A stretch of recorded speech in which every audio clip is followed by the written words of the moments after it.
Good morning. Welcome back from all your mixing and mingling.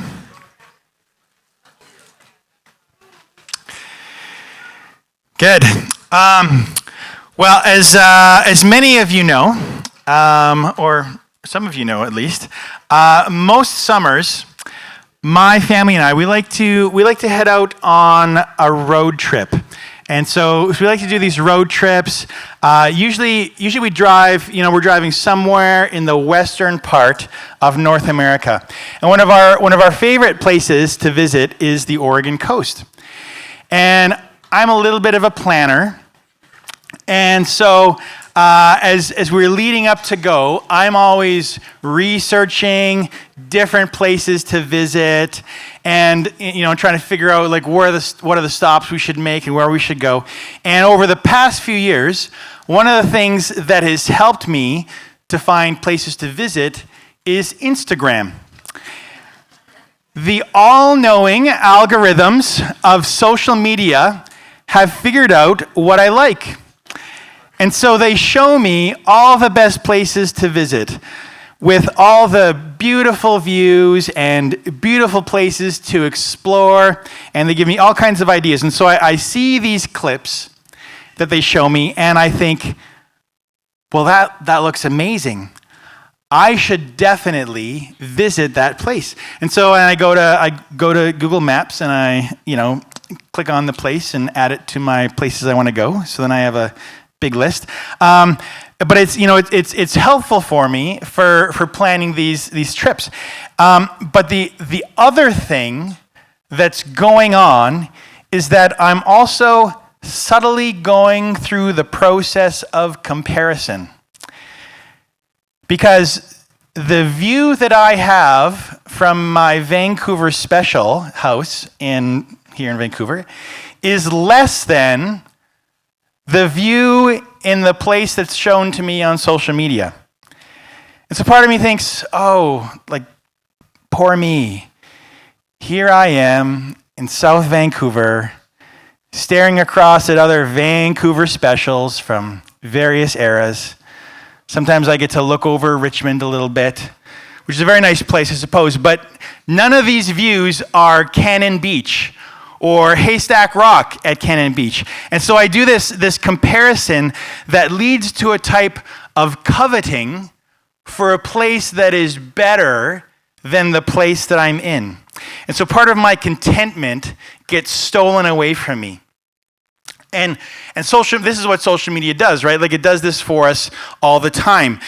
People generally only post the most picturesque moments or the highlights of their lives. And so we forget that fact, when we're on social media, and so we start to compare our lives to the highlighted moments that we see on social media, and it starts to affect us. And then on top of all those curated things, we also get to see all the memes that ask us all kinds of really important questions like, which of these 5 houses would you choose to live in, right? Maybe you've seen them, and it's usually one on a beach, and then one on a different beach, and then one in the forest, and one in the mountain, and one in the prairies. No one ever chooses that one, right? Or you get which of the 5 cars would you choose, right? And it's always the 5 best muscle cars, and they've been souped up so that they're even better than they were before, right? Or the one that says, well, you can only choose 2. What would you choose? And it's $1 million, no bills or taxes for your life, $5,000 a month for your life, owning a house free and clear, or a new hat every month for life, right? Like something along those lines, right? And it's and they're the kind of fun little games to play. But then what's also going on is they stir up comparison and a little bit of discontentment with the life that we have, because we start to long for this life that looks like it might be a little bit better, at least, than the one that we're currently living. And so social media, it can serve as this system that generates comparison, which steals our contentment. But it's not just social media, because all kinds of things do this. We live in a society that is all about this kind of thing, right? So we're in a consumer society, and in this kind of society, it inherently generates comparison through advertisement and product placement. Because if we can experience a discontentment with our current life, car, phone, or oven, we might just buy into the belief that we need a new one, right? And so we think, well, my oven does convection, but does it air fry? Well, no. And that does sound better. I could use an air fryer.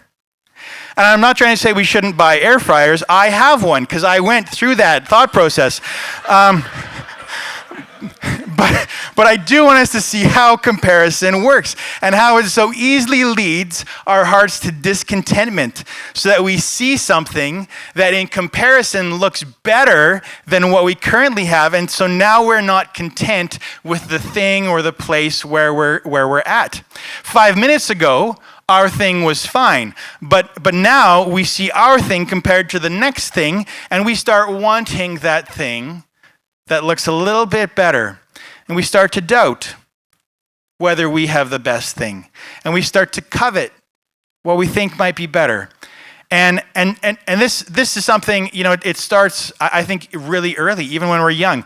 If you have kids, or maybe if you've even ever just seen kids playing together, you've probably seen, the child, they're happy with their toy, right? It's a great toy, they're having a good time, and then another child comes along. And they've got another toy.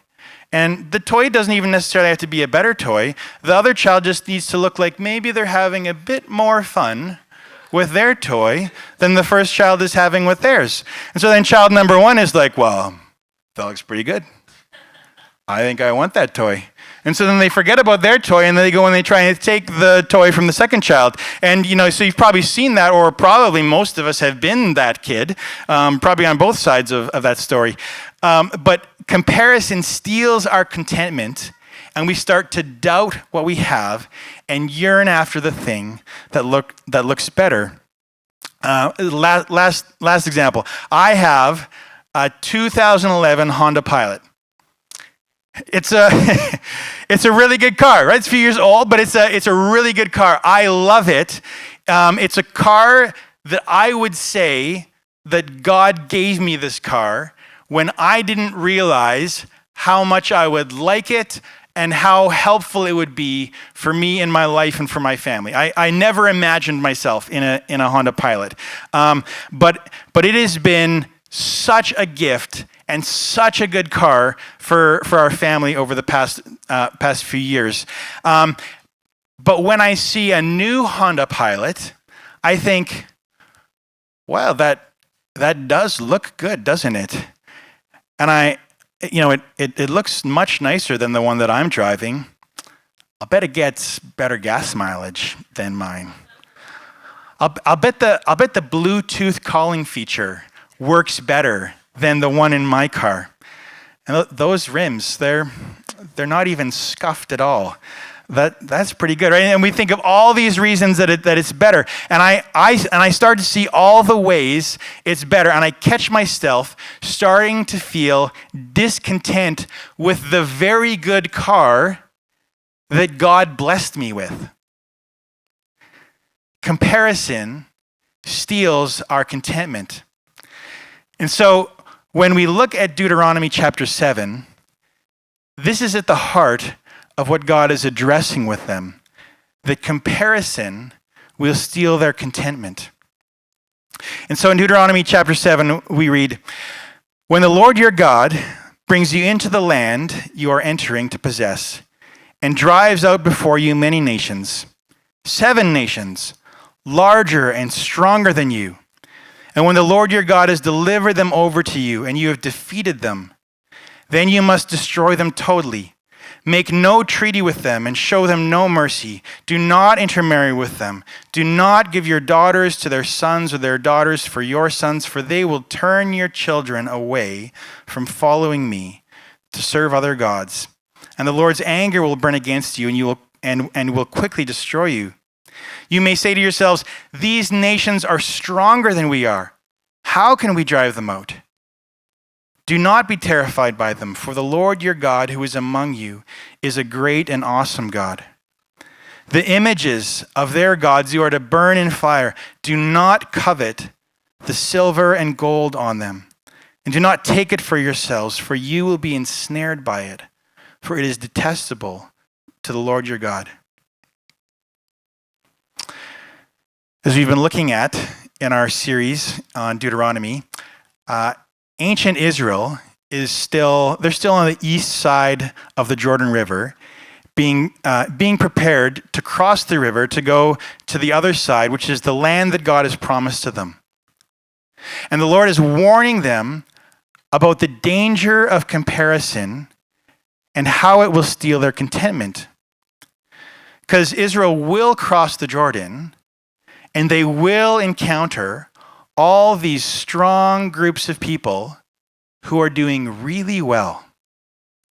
They are, of course, morally bankrupt, which is why God is bringing judgment upon them, and he would do the same to Israel when they become morally bankrupt.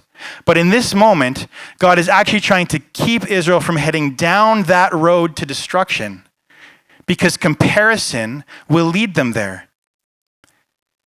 And this is a real risk. Because in terms of visible strength, these nations on the other side of the Jordan look like they're doing really well. They're doing great. They were strong and had impressive looking militaries and defenses. They had an abundance of resources. Other places in Scripture, we hear this place referred to as the land of milk and honey. And it's called that because it's this place of abundance. They're doing really well agriculturally. They're doing really well with their resources. They have an abundance of just food and resources and whatever they need. They're just doing great. They have this abundance of gold and of silver. And it would be easy for Israel to look across the river to see the strength and abundance of the people there and to start to compare themselves. It would be easy for them to start to think, well, who are we? We're just this group of former slaves from Egypt who've been wandering nomads for the past 40 years, and we have next to nothing. They have close to everything. Maybe what they have and what they're doing is better than what we have and what we're doing. And so comparison could start to steal the contentment that Israel had, and from discontentment to move them to distrust, where they could start to think, well, all those people got all those things without the Lord. Maybe we don't need the Lord to have the good things that they have. Maybe God doesn't want us to have good things. Maybe the way to have good things is to become like the people there and achieve those good things either in their way or in our own way. Maybe we should just form alliances with them through marriage, and achieve alliance with them so we can have their things through alliance. And that wouldn't be so bad. You're right. Our kids could have a good life that looks like the good lives that we see them having. And they look really strong, so maybe peaceful alliances would be better than trying to fight them. We could just embrace their customs and follow their gods. That wouldn't be so bad, right? I mean, they do it and they have all these good things. How bad could it be? And God's merciful, right? So surely he'd be okay with this. Look at all the ways their gods have blessed them. They have silver and gold. We have so little. Maybe their gods care for them more than the Lord cares for us. And so you see with these questions how the pattern of comparison can steal away contentment, and it risks eating at the people's trust in the Lord, raising fears, raising doubts. And if you notice this pattern of comparison and discontentment and distrust, it's not a new pattern. It's just the pattern of original sin that we see in Genesis 3. When Eve looked at the fruit and heard the serpent and compared the life she had with the possibility of a good thing being withheld, she began to wonder, does God really have my best interests in mind or at heart? Does God really care for me better than I care for myself? Maybe I should take matters into my own hands. This is the temptation God is trying to spare his people of. He's trying to spare them of having comparison lead to discontentment, from leading them into doubt and coveting and sin. And so God responds in two ways. The first, and I call this solution minor. It's a smaller, less significant solution. But the first one is to get rid of the object of comparison. The practical side for them to eliminate everything and get rid of everything is that it gets rid of the source of temptation. It removes the object of temptation. If comparison is going to lead you into discontentment and sin, then get rid of that source of comparison. Just remove it. And so that's one of the things going on, and kind of that plan can help for a little bit. The trouble is that it was never the main solution, because the trouble with it is that things will always come up for us to compare our lives to. Like, you remove that, there's going to be another thing. You remove that, and there's going to be another thing. There's always going to be the next thing to compare ourselves to, and to lose contentment and to doubt. And so the better way, and I call this the solution major, the better way is to deal with their hearts. And so God reminds them of their chosenness. He deals with their hearts by reminding them of their chosenness, as if to say, when you see their strength and their abundance over there, you'll be tempted to compare and doubt. To compare and doubt that I chose you. And so let me say it again. You are chosen. Deuteronomy 7:6-9 says, "For you are a people holy to the Lord your God.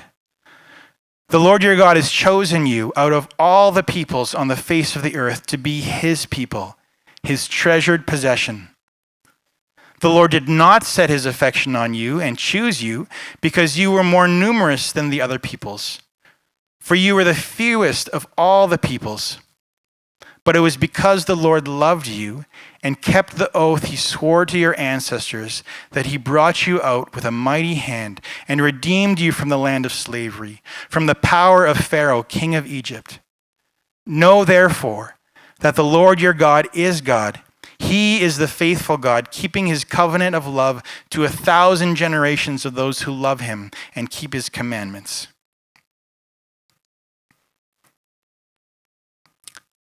God's key response to the doubt and discontentment that arise from comparison is to remind his people that he loves them and that he has chosen them.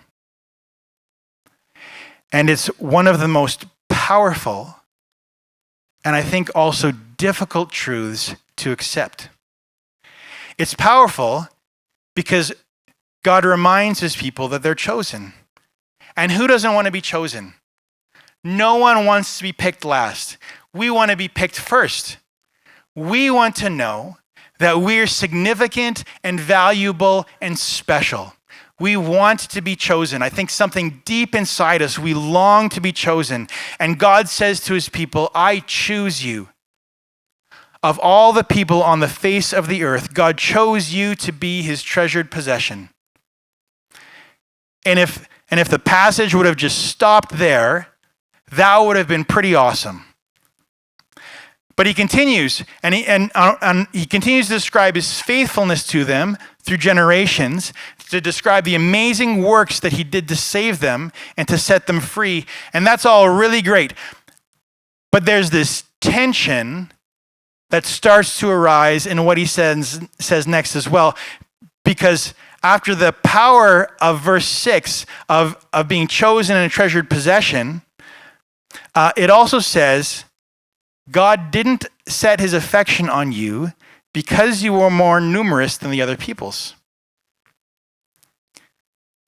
If you think about that, you start to notice a bit of a tension because, okay, you set your affection on us, which is good, but I'm not really hearing a reason why yet. In fact, you sort of said we're not that great. Saying we're not as numerous as the others sort of feels like a way of saying we're not that great. But go on. And so then it continues. But because the Lord loved you and kept the oath he swore to your ancestors. Which is just another way of saying because God loved you and he's faithful. But you put that all together and what you kind of get is I've chosen you and set my affection on you, not because you're so special or great, but because I love you and I'm faithful. Now, imagine me saying that to Charlotte at our next anniversary. Charlotte, I love you. And I've chosen you. It's nothing you've done. It's not because you're great. It's just because I love you and am faithful to the oath I made 23 years ago. And if Charlotte were feeling especially generous that day, in that moment I might get away with a sarcastic, oh gee, thanks. More likely she'd tell me to go think about what I've said and come back and try again when I have something nice to say about her.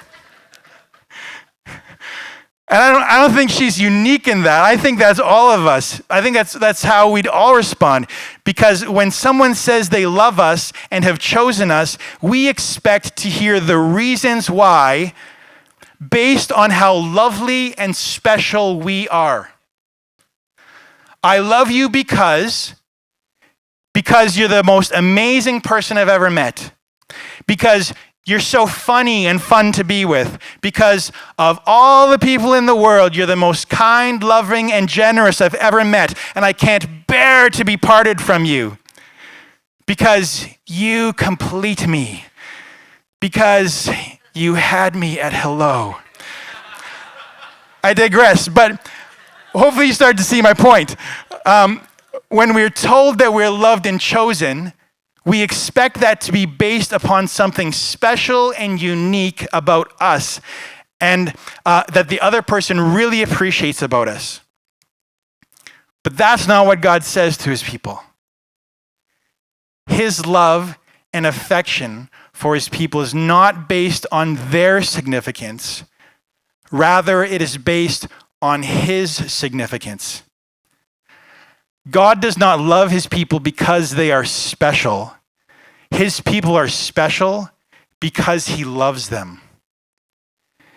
And this feels hard to receive and to accept because we want to receive love based on how significant and special we are. And so I think what's hard for us is to realize that God's significance as the basis of his love is a far more secure anchor than our significance as the basis for his love. Because our significance and our reliability ebbs and flows. We're fickle. We are an insecure anchor, an insecure basis of love. Our hearts are flighty and we are a limited source of love. But God is the infinite source of love. His faithfulness is sure from generation to generation. He is not inconsistent, but is reliable and sure. So that when he is the reason and the source of his love and affection for choosing his people, it is a far more secure foundation than anything that his people could ever do. And when the reason and the source of love and affection in his choice of relationship with you and with me is himself, that is a far more stable foundation than anything that you or I could ever do. And that, though, I think is hard for us to receive. Because we want God to love us because we're special. And he says, I love you, period. I love you, period. And you are special because I love you. And if you and I can accept that, if we can receive that from him, then we will walk in a security of love that is far greater than anything we could ever hope for or have ever known in any other way. It is a love and a security of love that no one else can ever give us.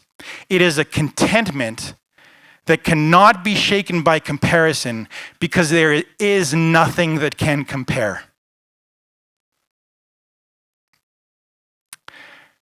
The team can come up.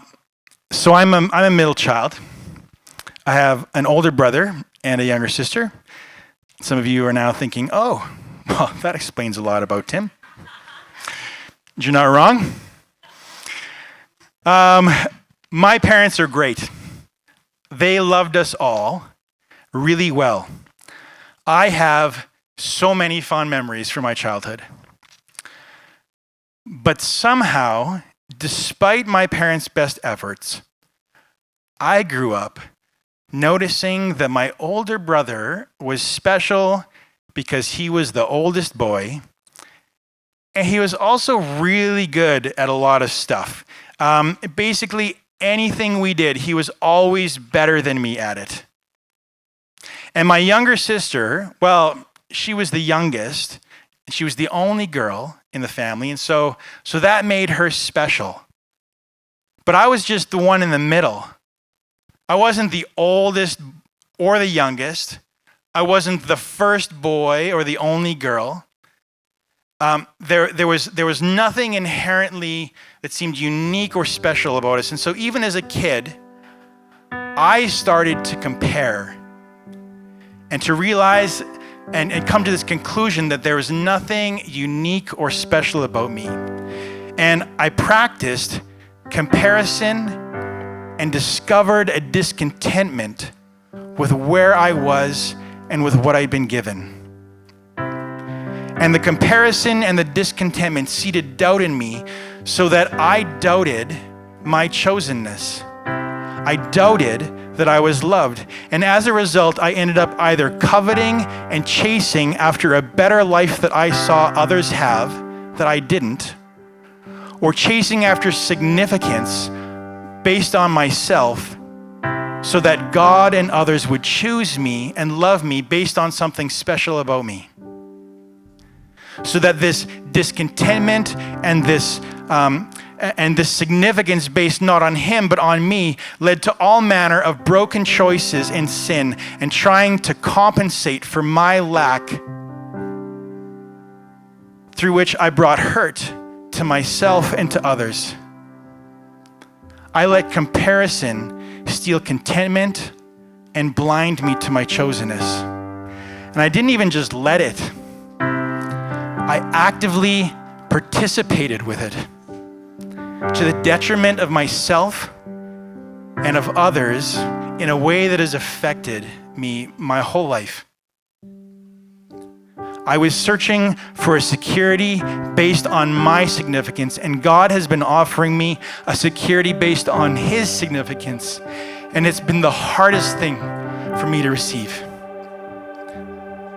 And I don't share this because of some kind of pity party for me, or so that you'll feel sorry for me. I share it because I don't think I'm the only one. I don't think I'm unique in this. I think many of us let comparison steal our commitment, leading to doubt and letting ourselves be blinded to the security that God has for us in his choosing of us. And we keep trying to earn love and to earn chosenness, and God is simply asking us to receive love and chosenness. We don't have to earn it. You don't have to earn it. You can't earn it. You just have to receive it. To receive his love. It is stable and secure. He offers freedom from comparison. He offers contentment because his love is secure. And because he loves you, you are special. Can you receive this love from him today? And so, Father, I thank you that you love us with a far better love than we can earn or that we deserve. I thank you that you offer us a love not based on how significant or special we are, but based on how significant and special you are, based on how secure you are.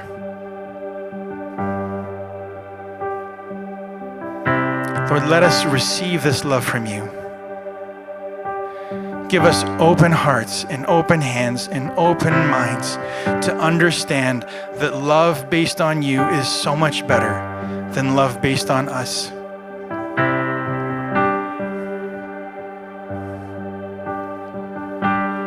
And give us hearts to say yes to you today, to receive this, so that we would walk in a contentment that frees us from comparison, that frees us from the bondage of comparison and discontentment and distrust. Fill us with your love. Let us walk in your love, that we would walk in the freedom of your love today. In Jesus' name, amen.